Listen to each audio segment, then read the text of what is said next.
শুধু নেককার যারা তাদেরকেই নয়, বরং অনেক গুনাহগার, অনেক পাপিষ্ঠ বান্দাদেরকে আল্লাহ পাক রব্বুল আলামিন কিয়ামতের ময়দানে এই নবীর উম্মত হওয়ার কারণে, আখিরি জামানার পয়গম্বরের উম্মত হওয়ার কারণে, শুধুমাত্র যারা নেককার, শুধুমাত্র যারা নেক আমল করেছে, আর শুধুমাত্র যারা ভালো আমল করে দুনিয়া থেকে বিদায় নিয়েছে, তাদেরকে আল্লাহ পাক মর্যাদাবান করবেন না, বরং যারা দুনিয়ার জীবনে গুনাহ করেছে, অপরাধ করেছে, ওই সব অনেক অপরাধীকেও আল্লাহ পাক কিয়ামতের ময়দানে বিশেষ মর্যাদায় দান করে দিবে। বলতে পারেন হুজুর, কিয়ামতের দিন গুনাহগারদেরকে আবার বিশেষ মর্যাদা কি দেয়া হবে? প্রশ্ন হয় কিনা, কথা বলেন। প্রিয় মুসলমান ভাইয়েরা আমার, হাদিস শরীফের মধ্যে নবী করিম সাল্লাল্লাহু আলাইহি ওয়াসাল্লাম বলেন, কিছু কিছু বান্দাদেরকে আল্লাহ পাক রব্বুল আলামিন কিয়ামতের ময়দানে তাদেরকে স্পেশাল ভাবে ডাক দিবেন। জোরে বলেন সুবহানাল্লাহ। ওই সকল বান্দাগুলো গুনাহ করেছে, অনেক গুনাহ করেছে, গুনার খাতাগুলো অনেক বড় লম্বা হয়ে গিয়েছে। ওই সব বান্দাদেরকে আল্লাহ পাক রব্বুল আলামিন বিশেষভাবে স্পেশাল ভাবে ডাক দিয়া দিবেন। আল্লাহর একজন গোলামকে আল্লাহ পাক রব্বুল আলামিন ডাক দিবেন, একটা কর্নারে ডাক দিয়া দিবেন, চিপায় ডাক দিবেন, মানুষের আড়ালে। আল্লাহ পাক রব্বুল আলামিন তার কাঁধের উপরে হাত দিয়া কুদরতি হাত রেখে বলবেন, রে গোলাম, এই যে তোমার আমল নামাগুলো দেখো, এই যে দুনিয়ার জীবনে তুমি যা আমল করেছো, দুনিয়ার জীবনে তুমি যত আমল করেছো, এই সব আমলের ফেরেশতা, আমলের তালিকাগুলো এই খাতার মধ্যে রয়ে গেছে। আল্লাহ পাক রব্বুল আলামিন বান্দাকে লক্ষ্য করে বলবেন, গোলাম, তুমি কি তোমার জীবনের সব গুনাহগুলো লক্ষ্য করতেছো? বান্দা বলবে, মালিক, লক্ষ্য করি। বান্দা বলবে, মালিক, আমার গুনাহগুলো আমার সামনে ভেসে উঠেছে। আল্লাহ পাক বলবেন, রে গোলাম, এই গুনাহগুলোকে তুমি কি অস্বীকার করতে পারো? বান্দা বলবে, মালিক, একটা গুনাহ আমি অস্বীকার করতে পারবো না। আল্লাহু আকবার। বান্দা যখন বলবে, মালিক, একটা গুনাহ আমি অস্বীকার করতে পারবো না, আল্লাহ বলবেন, এই সব গুনাহ কি তুমি করেছো? বান্দা বলবে, মালিক, সব গুনাহগুলো আমি করেছি। আল্লাহ বলবেন, গোলাম, আজকে যদি তুমি হাকিম হয়ে যাও, তুমি যদি বিচারক হয়ে যাও, তোমার বিচারটা যদি তুমি করো, তোমার ফয়সালাটা যদি তুমি দাও, তাহলে তুমি কি ফয়সালা দিবে? তোমার ব্যাপারে তুমি কি ফয়সালা দিবে? বান্দা ওই সময় একদম একসাথে সুন্দর করে স্পষ্ট ভাষায় বলে দিবে, মালিক, শুধুমাত্র আমি নয়, আমার এই ব্যাপারটা যদি দুনিয়ার কোনো মানুষ বিচার বিশ্লেষণ করে, আমার এই ব্যাপারটা যদি দুনিয়ার অন্য কোনো মানুষও যদি বিচার বিশ্লেষণ করে, আমার আমলের খাতাগুলো যদি দুনিয়ার যে কেউ দেখে না কেন, আমার জন্য জাহান্নাম ছাড়া কোনো রাস্তা থাকবে না। আল্লাহ পাক রব্বুল আলামিন বান্দাকে বলবেন, গোলাম, তাহলে কি আসলেই তুমি গুনাহের কারণে জাহান্নামের উপযুক্ত মনে করো? বান্দা বলবে, মালিক, অবশ্যই আমি জাহান্নামের উপযুক্ত, এটাই আমি নিজেকে মনে করি। আল্লাহ পাক রব্বুল আলামিন বলবেন, গোলাম, যেহেতু তুমি আজকে ইতারাফটা স্বীকারোক্তি দিয়েছো যে তুমি নিজেই গুনাহ করেছো, নিজের বিচার যদি তুমি নিজেই করো, তাহলে তোমার জন্য জাহান্নামের ফয়সালা হয়ে যাবে। এই যে যাও যাও রে গোলাম, এই মুহূর্তে আমি তোমাকে মাফ করে জান্নাতের ফয়সালা করে দিলাম। আল্লাহু আকবার।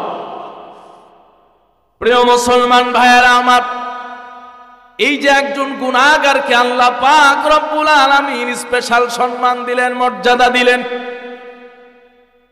এই গুনাহগারের পরিচয় সম্পর্কে জানার দরকার আছে না নাই?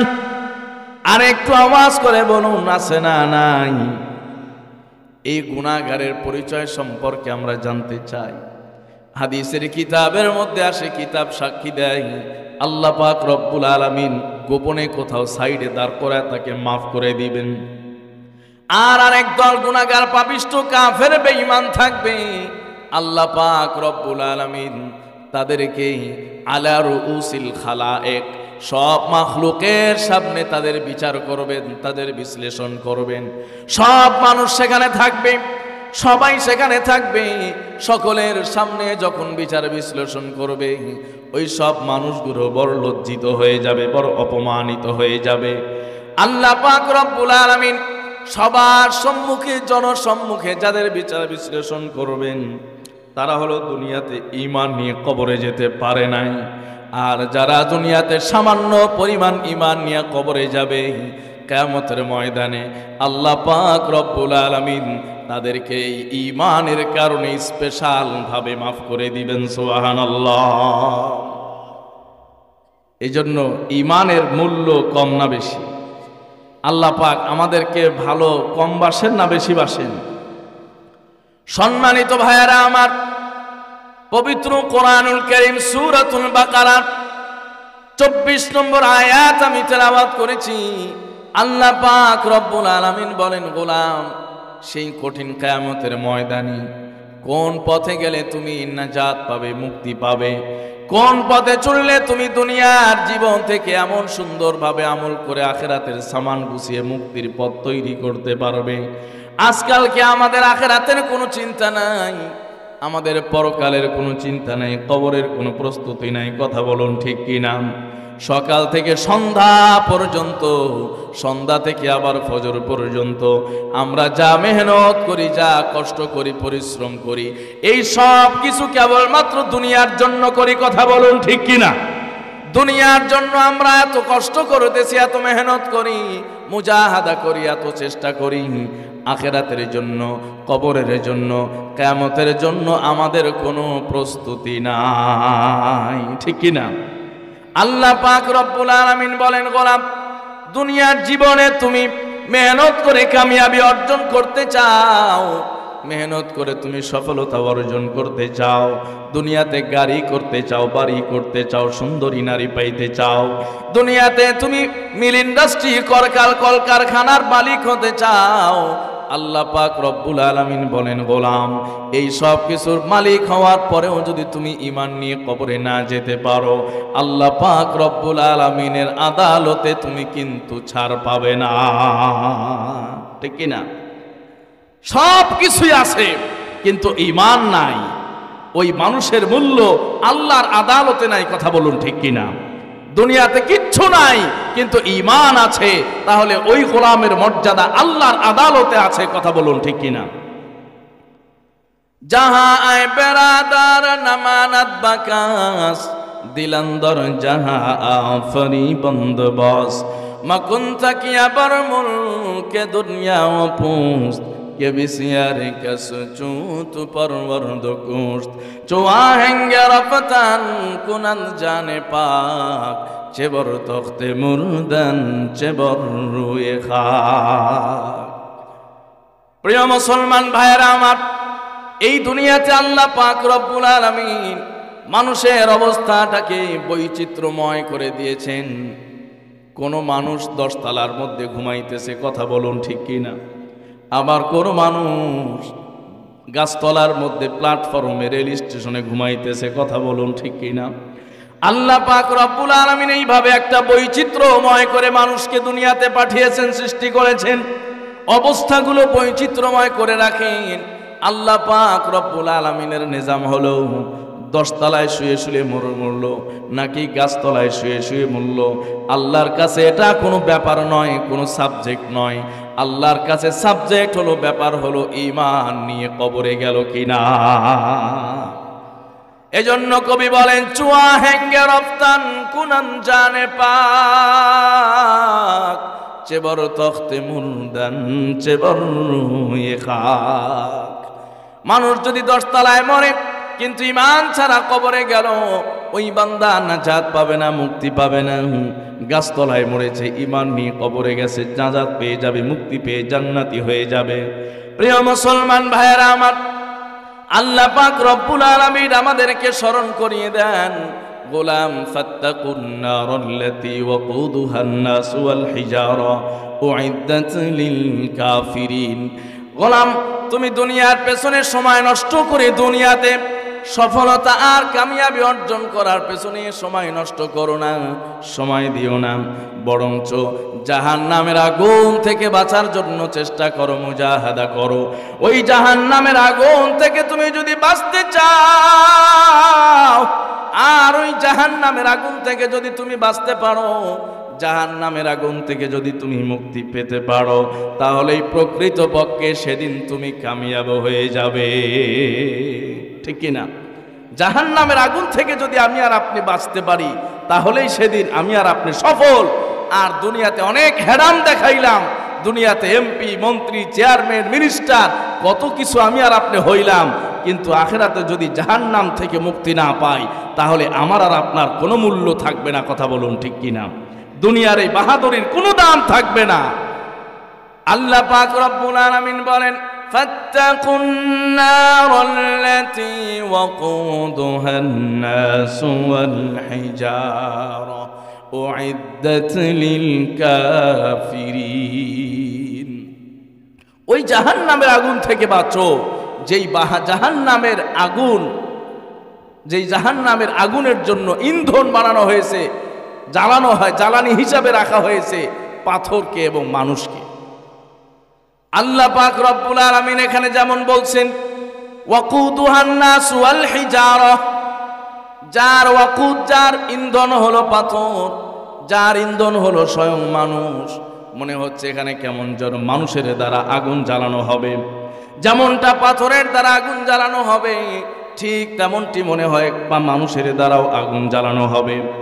তাফসীরের কিতাব ইবনে কাসির, আল্লামা ইবনে কাসির রহমাতুল্লাহি আলাইহি বলেন, আসলে মৌলিকভাবে পাথর দ্বারাই জ্বালানো হবে, মানুষ দ্বারা জ্বালানো হবে না। কিন্তু যারা জাহান্নামে যাবে, এত বেশি জ্বলবে, এত বেশি জ্বলবে, মনে হবে ওই মানুষগুলো দ্বারাই আল্লাহ পাক জাহান্নামের আগুন জ্বালিয়েছে। প্রিয় মুসলমান ভাইয়েরা আমার, আল্লামা ইবনে কাসির রহমাতুল্লাহি আলাইহি তাফসীরে ইবনে কাসিরের মধ্যে আলোচনা করেন, ওই জাহান্নামের আগুনটা এত মারাত্মক, এত কঠিন আগুন হবে, এত শক্তিশালী আগুন হবে। দুনিয়ার আগুনগুলো ফুৎকার দিয়ে নিভানো যায়, আবার দুনিয়ার আগুন কিন্তু পানি দিয়েও নিভানো যায়। কথা বলেন, ঠিক কি না? দুনিয়ার আগুন যেমন পানির দ্বারা নিভানো যায়, আবার দুনিয়ার আগুন বাতাসের কারণে নিভে যায়। কিন্তু জাহান্নামের আগুনটা এত মারাত্মক হবে, এত ভয়াবহ হবে, ওই আগুন কোনো পানি এবং কোনো বাতাসের দ্বারা নিভানো যাবে না, এত কঠিন এবং মারাত্মক হবে।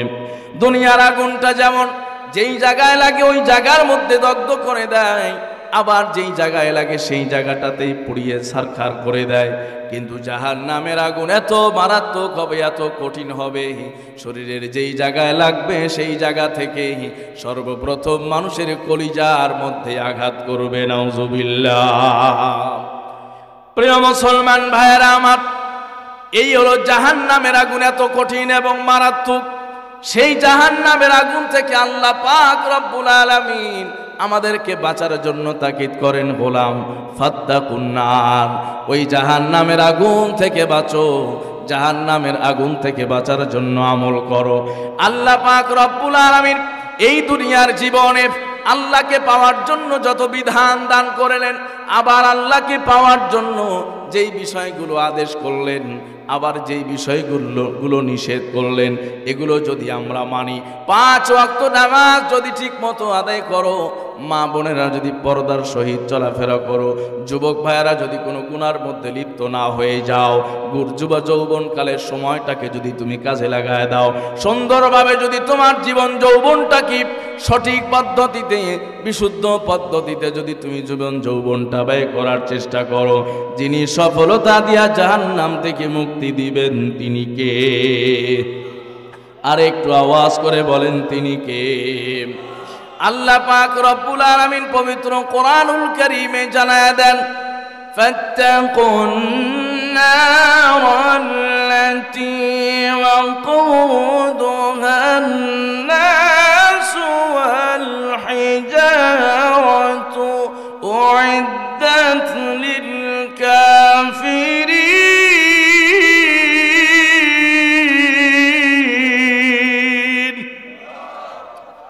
আল্লাহ পাক রব্বুল আলামিন বলেন, গোলাম সেই জাহান্নামের আগুন থেকে বাঁচো, যেই জাহান্নামের আগুনটা কালো গন্ধক পাথর দ্বারা তৈরি করা হবে, প্রজ্বলিত করা হবে। কালো গন্ধক পাথর দ্বারা আগুন প্রজ্বলিত করা হবে। এই পাথরের মধ্যে আল্লাহ পাক রব্বুল আলামিন এত বড় মারাত্মক পাওয়ার দিয়ে রেখেছেন, ক্ষমতা দিয়ে রেখেছেন।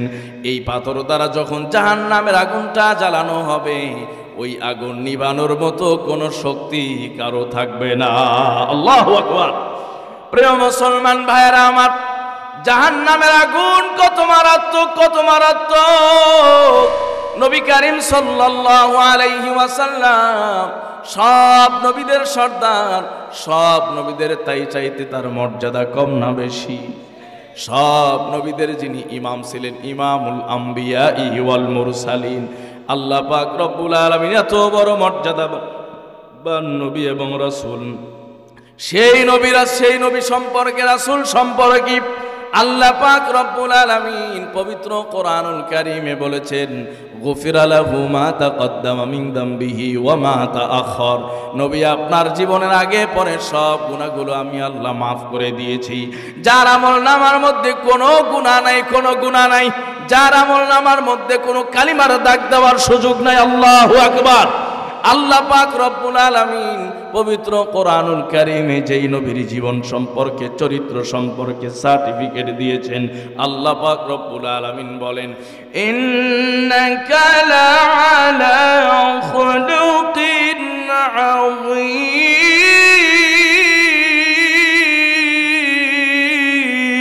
আযীম।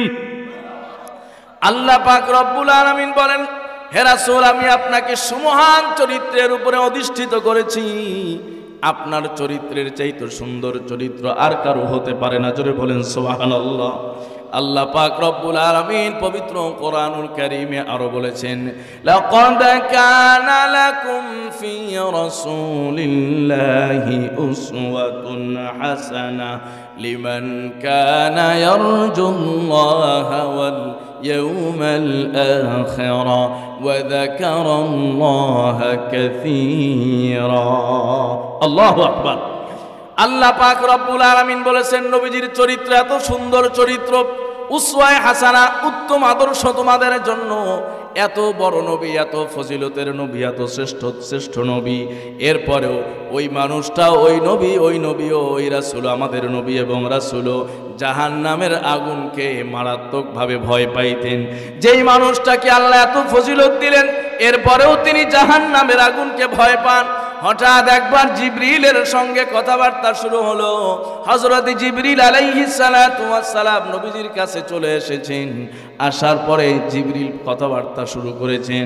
নবীজি তার কথা মনোযোগ দিয়ে শুনতেছেন। হঠাৎ জিবরিলের মুড অফ হয়ে গেল। হঠাৎ জিবরিলের চেহারাটা মলিন হয়ে গেল, মনটা খারাপ হয়ে গেল।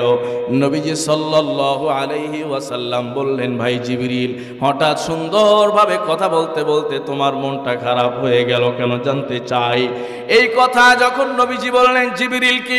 হযরত জিবরিল আলাইহিস সালাতু ওয়াস সালাম বলেন, ইয়া রাসূলুল্লাহ, ইয়া হাবিবাল্লাহ, হঠাৎ করে আমার মনটা খারাপ হয়ে গেল। একটা কথা মনে পড়ে, একটা দৃশ্যের কথা মনে পড়ে মনটা খারাপ হয়ে গেল। নবী আমার বলেন, জিবরিল, তোমার কোন দৃশ্য মনে পড়েছে মনটা খারাপ হয়ে গেল, জানতে চাই। হযরত জিবরিল আলাইহিস সালাতু ওয়াস সালাম বলেন, ইয়া রাসূলুল্লাহ, এই মুহূর্তে আমি জাহান্নাম পরিভ্রমণ করে আসলাম, জাহান্নামটাকে আমি ঘুরে ঘুরে দেখে আসলাম।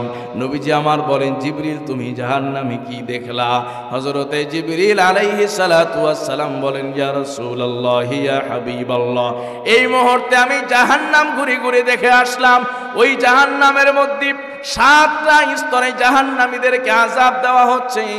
নবীজি আমার বললেন, একটু জানাও না, একটু শোনাও না, কি স্তর, কোন স্তরে কিসের আযাবগুলো তুমি দেখলা? জিবরিল আলাইহিস সালাতু ওয়াস সালাম বলেন, ইয়া রাসূলুল্লাহ, ইয়া হাবিবাল্লাহ, জাহান্নামের একটা স্তরে আমি কাফের বেঈমানদেরকে দেখলাম, আর জাহান্নামের আরেকটা স্তরে আমি মুশরিকদেরকে দেখলাম। জাহান্নামের আরেকটা স্তরের মধ্যে আমি এইভাবে এক ধরনের গুনাহগারদেরকে দেখলাম, আরেকটা স্তরে আরেক গুনাহগারদেরকে দেখলাম।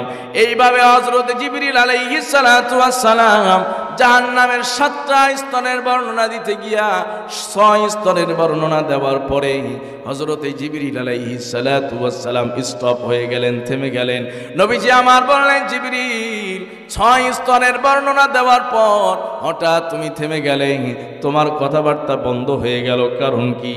হযরতে জিবরিল আলাইহিস সালাতু ওয়াস সালাম বলেন, ইয়া রাসূলুল্লাহ, ইয়া হাবিবাল্লাহ, 7ম স্তরে আমি আপনার কিছু হতভাগা উম্মতদেরকে জাহান্নামে দেখে আসলাম। নবী করিম সাল্লাল্লাহু আলাইহি ওয়াসাল্লাম এই কথা যখন শুনলেন, এতক্ষণ পর্যন্ত নবীজির চেহারা একরকম ছিল, যখনই তিনি শুনলেন তার কিছু হতভাগা উম্মত জাহান্নামের 7ম স্তরের মধ্যে রয়ে গেছে, নবীজির চেহারা মুবারক মলিন হয়ে গেল। এত সুন্দর চেহারার অধিকারী নবীজি আমার, তার চেহারাটা মলিন হয়ে গেল। চেহারাটা যখন বিবর্ণ হয়ে গেল, হযরতে জিবরাইলের সঙ্গে কথাবার্তা ক্লোজ করে দিলেন, কথাবার্তা শেষ করে দিলেন। কথাবার্তা শেষ করে নবীজি আমার তার হুজরা মুবারকের দরওয়াজা বন্ধ করে দিলেন। আল্লাহু আকবার।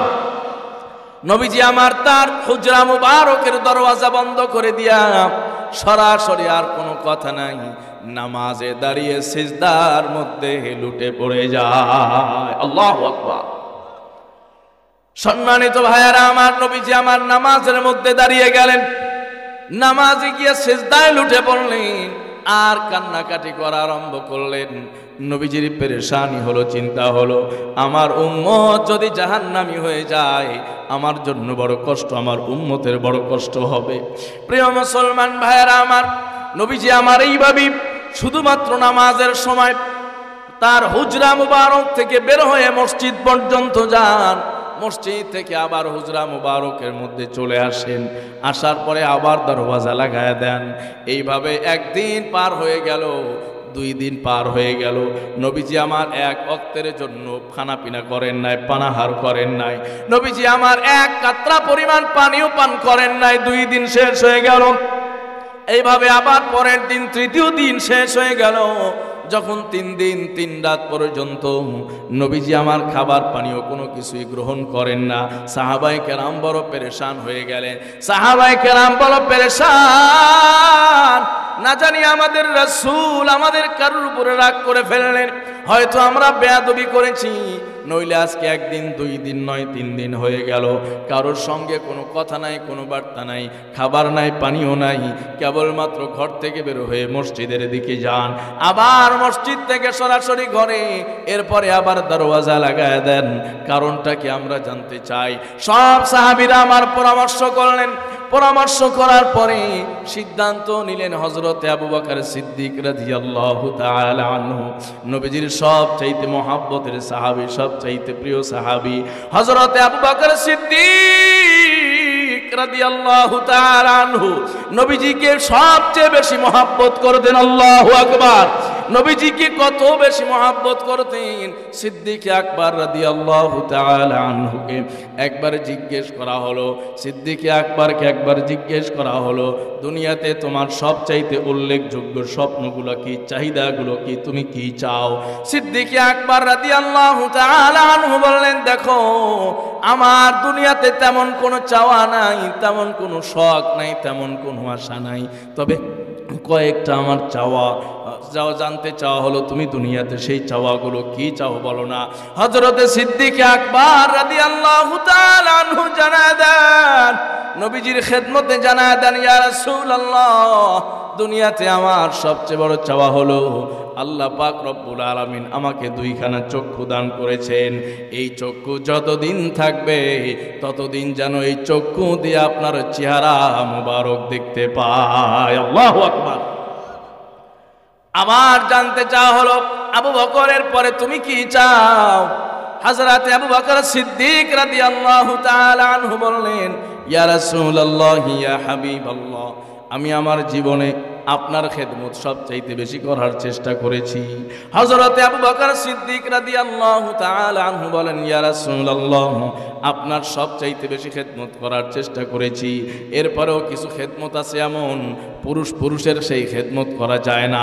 স্বামী স্ত্রীর সম্পর্কের প্রয়োজন হয়, যদি আমার মনের তামান্না হলো, দিলের চাহিদা হলো যে খেদমতগুলো আমি আবু বকর করতে পারি নাই, আমার একজন কন্যা আপনার ঘরে আপনার বিবি হিসাবে যাবে আর বাকি খেদমতগুলো আপনার করে দিবে। সুবহানাল্লাহ। আল্লাহ পাক রব্বুল আলামিনের কাছে কথাগুলো মঞ্জুর হয়ে গেল। জোরে বলেন সুবহানাল্লাহ। আল্লাহ পাক কথা মঞ্জুর করলেন, নবীজির সঙ্গে হযরত আয়েশা সিদ্দিকার বিবাহ হয়ে গেল। জোরে বলেন সুবহানাল্লাহ। এই হলো হযরতে সিদ্দিক আকবর রাদিয়াল্লাহু তাআলা আনহু। এত মহব্বতের সাহাবী, এত ভালোবাসার সাহাবী। সবাই মিলে পরামর্শ করলেন, নবীজি আবু বকরকে সব চাইতে বেশি ভালোবাসেন, সব চাইতে বেশি মহব্বত করেন, আবু বকরকে পাঠায় দাও নবীজির দরওয়াজার কাছে। হযরতে আবু বকর গেলেই হয়তো নবীজির দরওয়াজা খোলা হবে। আবু বকর চলে গেলেন, দরওয়াজায় নক করলেন, আসসালাতু ওয়াসসালামু আলাইকা ইয়া রাসূলুল্লাহ, আসসালাতু ওয়াসসালামু আলাইকা ইয়া হাবিবাল্লাহ। দরওয়াজার মধ্যে যখন কড়া নাড়লেন, একবার দুইবার কড়া নাড়া হয়ে গেল, এরপরেও নবীজি আমার দরওয়াজা খোলেন না। হযরতে আবু বকর রিটার্ন চলে আসলেন। আবার সবাই পরামর্শ করলেন, হযরতে ওমরকে পাঠানো হলো। হযরতে ওমর গিয়া একবার দুইবার তিনবার পর্যন্ত কড়া নাড়লেন, নবীজি আমার দরওয়াজা খোলেন না। এরপরে আবার সবাই মিলে পরামর্শ করলো। পরামর্শ করার পর হযরতে সালমান ফারসিকে পাঠায়া দিলেন।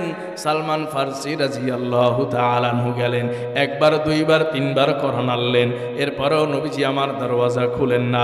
নবীজি সাল্লাল্লাহু আলাইহি ওয়াসাল্লাম একবার দরওয়াজা খোলেন নাই, কোনো কথা বলেন নাই। আবার যখন হযরতে সালমান ফারসি রাদিয়াল্লাহু তাআলা আনহু চলে আসলেন, সাহাবায়ে কেরাম আবার পরামর্শ করলেন। এই পরামর্শের পরে হযরতে ফাতেমা রাদিয়াল্লাহু তাআলা আনহাকে পাঠায়া দিলেন। সুবহানাল্লাহ। হযরতে ফাতেমা নবীজির আদরের দুলালি, কলিজার টুকরা মেয়েকে পাঠায়া দিলেন। না জানি এইবার হয়তো নবীজি দরওয়াজা খুলবেন।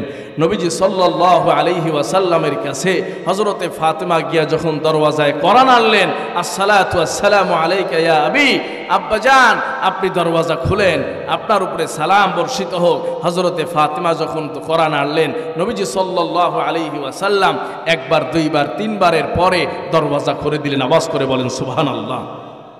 হযরতে ফাতেমা বললেন, আব্বাজান আপনার সব সাহাবীরা পেরেশান হয়ে গিয়েছে, আজকে 3 দিন খাবার নাই, পানি নাই, কোনো কিচ্ছু করেন না, কারোর সঙ্গে কথা বলেন না, শুধু মসজিদে যান আর আসেন, এরপরে আবার দরওয়াজা বন্ধ করে দেন। না জানি আমরা আপনার সঙ্গে গোস্তাখি করেছি, বেয়াদবি করেছি, আমাদের কোনো ভুল হয়ে গেল কিনা, আপনি 3 দিন পর্যন্ত আমাদের কারোর সঙ্গে কোনো কথা বলেন না।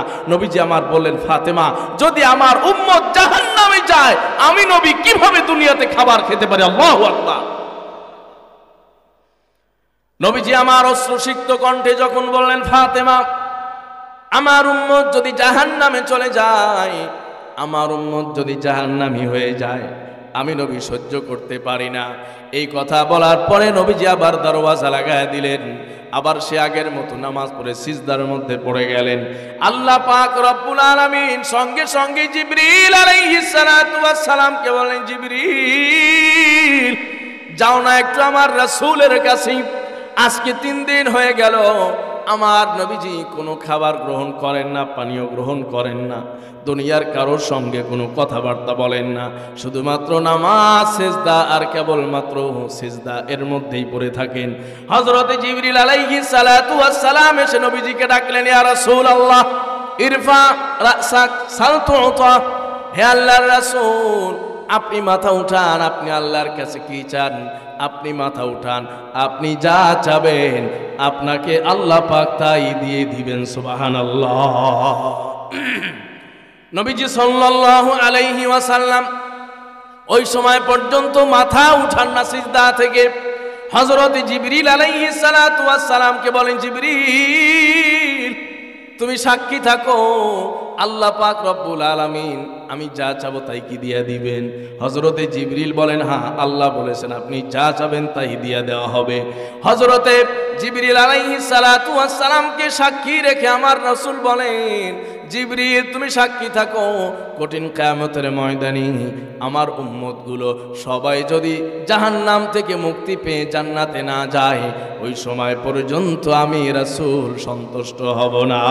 আল্লাহু আকবার। প্রিয় মুসলমান ভাইয়েরা আমার, এই হলো সেই জাহান্নামের ব্যাপার। এত কঠিন মারাত্মক সেই জাহান্নামের আগুন।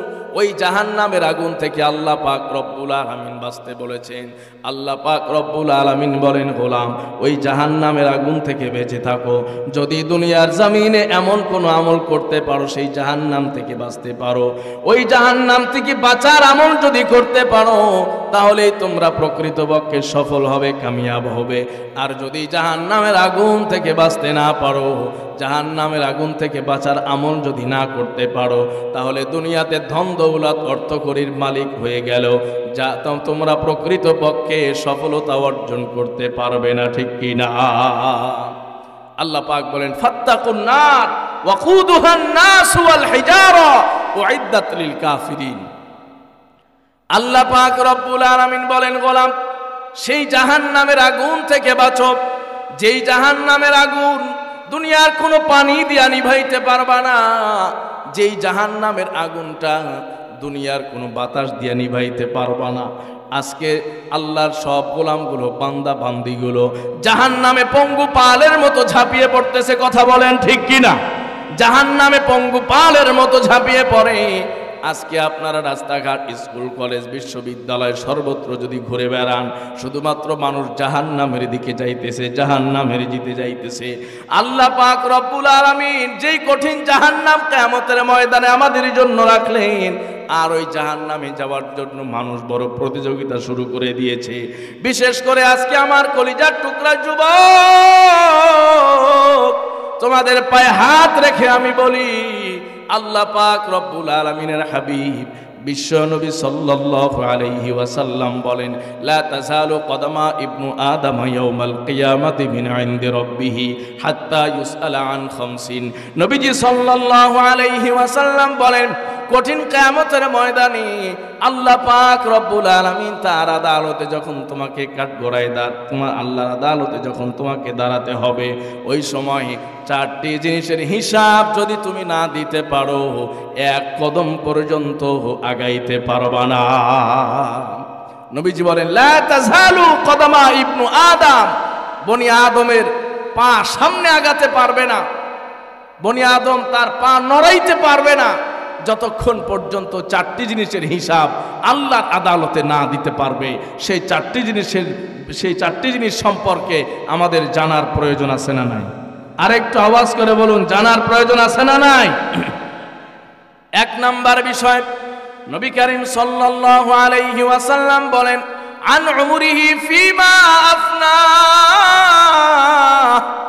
আল্লাহ পাক তোমাকে যে জীবন দান করলেন, আল্লাহ পাক তোমাকে যে হায়াত দান করলেন, যে সুন্দর জীবনটা তোমাকে দিলেন, ওই জীবনটা তুমি কোন কাজে ব্যয় করেছো, এর জন্য হিসাব দিতে হবে, কথা বলুন ঠিক কিনা? আল্লাহ পাক রব্বুল আলামিন কিয়ামতের ময়দানে জিজ্ঞেস করবেন, গোলাম আমি যে তোমাকে 60 বছরের হায়াত দিলাম, সুন্দর জীবন দিলাম, এই 60 বছর থেকে আমার জন্য, আমার জিকিরের জন্য, আমার বন্দেগীর জন্য, আমার ইবাদতের জন্য কতক্ষণ সময় ব্যয় করেছো, কথা বলুন ঠিক কিনা? আল্লাহ পাক রব্বুল আলামিন এই হায়াত সম্পর্কে জিজ্ঞেস করবেন। আর মৌলিকভাবে মানুষগুলো আজকে এই হায়াত সম্পর্কে বড় গাফিল হয়ে গেছে। আজকে আমাদের কাছে সময়ের কোনো মূল্য নাই, হায়াতের কোনো মূল্য নাই, জীবনের কোনো মূল্য নাই। সময় সম্পর্কে আমরা বড় অসচেতন, কথা বলুন ঠিক কিনা? আজকালকে বর্তমান সময়ে প্রত্যেকটা ঘরে ঘরে টিভি আছে না নাই? প্রত্যেকটা ঘরে ঘরে টিভি আছে। প্রত্যেকটা মানুষের স্মার্টফোনের মধ্যে ইউটিউব, ফেসবুক, এই যে টিভি, ইউটিউব, ফেসবুকের মধ্যে সারাদিন আমরা সময় নষ্ট করতে থাকি। আল্লাহ পাক রব্বুল আলামিন পবিত্র কোরআনুল কারীমে বলেছেন, ওয়ামা হাদিহিল হায়াতুদ দুনিয়া ইল্লা লাহবু ওয়া লাইব ওয়া ইন্নাদ দারাল আখিরাতা লাহিয়াল হায়াওয়ান। আল্লাহ বলছেন, গোলাম দুনিয়ার জীবনটা খেলাধুলার মতো, হঠাৎ এক সময় শেষ হয়ে যাবে, কথা বলুন ঠিক কিনা? কোন সময় শেষ হবে বান্দা নিজেও টের পায় না, বান্দা নিজেও জানে না। এরপরেও এই বান্দার এই জীবন নিয়ে, দুনিয়া নিয়ে কত ব্যস্ত, কথা বলুন ঠিক কিনা? দুনিয়ার পেরেশানি, সারা দিন রাত 24 ঘন্টা শুধুমাত্র দুনিয়ার পেরেশানি, কথা বলুন ঠিক কিনা? আজকে যদি আমার আপনার কারো বিদায় হয়ে যায়, সময় যদি শেষ হয়ে যায়, হায়াত যদি শেষ হয়ে যায়, সন্তানেরা চেষ্টা করবে যত তাড়াতাড়ি মাটির নিচে রেখে আসা যায়। কথা বলুন ঠিক কিনা? কোন সময় আমার আপনার জিন্দেগি শেষ হয়ে যাবে এ সম্পর্কে আমাদের কারো কোনো ধারণা নাই, কারো কোনো অবগতি নাই। এরপরেও আমরা বেহুশ, অচেতন, অবচেতন এবং গাফেল হয়ে চলতেছি। কথা বলুন ঠিক কিনা? এক নাম্বার, হযরত এসে পড়েছেন, সংক্ষিপ্ত করে দিচ্ছে। এক নাম্বার, আমাদের হায়াত সম্পর্কে জিজ্ঞেস করা হবে। দুই নাম্বার, ওয়ান শাবাবিহি ফিমা আবলা। নবীজি সাল্লাল্লাহু আলাইহি সাল্লাম বলেন যে তোমার যৌবনকাল সম্পর্কে জিজ্ঞেস করা হবে। গোলাম, তোমাকে যে সুন্দর সুঠাম দেহ দিয়েছিলাম আর সেই যৌবন দিয়েছিলাম, যৌবনের শক্তি এনার্জি দিয়েছিলাম, এই যৌবনটা তুমি কোন কাজে ব্যয় করেছো? সম্মানিত ভাইয়েরা, যৌবনকালে আমরা বুঝি না যে যৌবনের মর্যাদা কত। বাংলা একটা কথা আছে, দাঁত থাকতে মানুষ দাঁতের মর্যাদা বোঝে না। কথা বলুন ঠিক কিনা? আজকে যারা বয়োবৃদ্ধ হয়েছেন তাদের কাছে জিজ্ঞেস করলে পাওয়া যাবে, তারা বলতে পারবেন যে আসলে যৌবনের মূল্য কত। কথা বলুন ঠিক কিনা? এই জন্য প্রিয় যুবক ভাইয়েরা, আল্লাহ পাক আপনার যৌবন সম্পর্কে কিয়ামতের দিন জিজ্ঞেস করবে। এরপরে তৃতীয় নাম্বার, নবীজি সাল্লাল্লাহু আলাইহি ওয়াসাল্লাম বলেন তোমার মাল সম্পর্কে জিজ্ঞেস করা হবে। কিভাবে মাল উপার্জন করেছো আর কোন খাতে ব্যয় করেছো? উপার্জনের খাতটা হালাল ছিল নাকি হারাম ছিল? ব্যয়ের খাতটা হালাল ছিল নাকি হারাম ছিল? চতুর্থ নাম্বার, ইলম সম্পর্কে জিজ্ঞেস করা হবে, যে ইলম তুমি শিখেছো সেই অনুযায়ী তুমি আমল করেছো কিনা। কথা বলুন ঠিক কিনা? এই চারটি জিনিসের হিসাব যদি আল্লাহর কোনো গোলাম কিয়ামতের দিন না দিতে পারে, আল্লাহর কাঠগড়া থেকে সে এক কদমও নড়তে পারবে না, সরতে পারবে না। কথা বলুন ঠিক কিনা? আল্লাহ পাক রব্বুল আলামিন আমাদেরকে আমাদের জীবনের এই গুরুত্বপূর্ণ চারটি বিষয়ে বুঝে আমল করার তৌফিক দান করুন। সবাই পড়ি আমিন। এবং সর্বোপরি যে কথাটি আমি আপনাদেরকে বোঝাতে চেয়েছিলাম সেটি হলো জাহান্নামের আগুন বড় ভয়ঙ্কর, বড় মারাত্মক। আল্লাহ পাক যেন আমাদের সবাইকে কিয়ামতের ময়দানে ওই জাহান্নামের আগুন থেকে নাজাত দিয়ে জান্নাতের ফয়সালা করে দেন। আমরা সবাই পড়ি আমিন। ওয়া আখিরু দাওয়ানা আনিল হামদুলিল্লাহি রাব্বিল আলামিন ওয়া মা আলাইনা ইল্লাল বালাগ। আসসালামু আলাইকুম ওয়া রাহমাতুল্লাহ।